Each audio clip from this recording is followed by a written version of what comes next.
अजितदादांनी शब्द दिला, मात्र सरकारने तो पाळला नाही. आमदारांचे पीए आणि चालक आता सरकारवर नाराज असल्याची माहिती आहे. नेमकं काय घडलं सांगते, मात्र त्याआधी थोडक्यातलं फॉलो करा. राज्यातील लोकप्रतिनिधींचे दैनंदिन कामकाज आणि प्रशासकीय जबाबदाऱ्या सांभाळणाऱ्या सुय सहाय्यकांच्या मानधनात मोठी वाढ करण्याचा निर्णय माजी उपमुख्यमंत्री आणि अर्थमंत्री अजित पवार यांनी घेतला होता.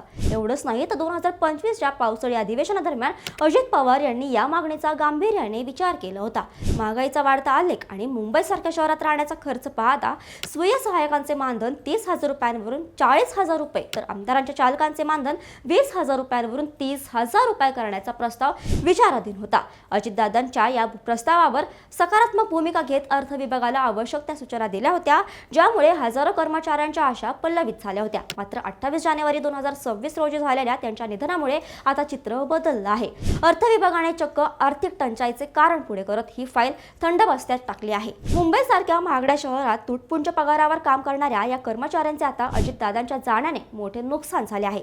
दिलेला शब्द फिरवल्यामुळे कर्मचाऱ्यांमध्ये तीव्र संताप व्यक्त होत आहे. अजितदादांनी दिलेला शब्द सरकारने आता पाळायला हवा का? तुम्हाला काय वाटतं? तुमचं मत खाली कमेंट्समध्ये नक्की सांगा आणि अशाच घडामोडींसाठी थोडक्यातला फॉलो आणि सबस्क्राईब करायला विसरू नका. बातमी म्हणजे थोडक्यात.